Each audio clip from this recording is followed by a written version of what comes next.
briljanta doma. Ja uzlimītas būtu dzīves būtnes. Viņas būtu veģetārieši vai gaļēdāji. Ja viņi būtu gaļēdāji, stulba doma, ja? Ja viņi būtu gaļēdāji vai veģetārieši tomēr. Nē, nu man šķiet, ka veģetārieši, nevar tomēr gaļēdāji. Es kā zobi viņiem nav.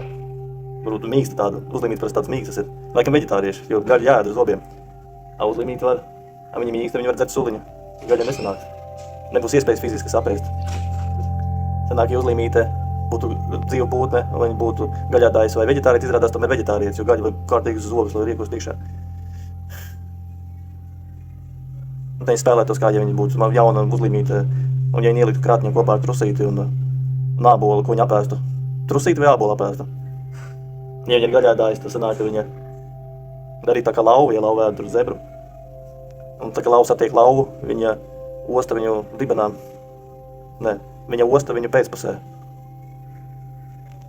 Nē, uzlimīte ir labsirdīga, jo lauvas arī savus bērnus nogalina, ja kaut kas ne tā. Uzlimīte tā nedarītu nekad. Nē. Uzlimīte smaigas būtnes. Tad es teiktu, ka tomēr veģetārieši. Tā kā 75% vispār pasaules dzīvnieki.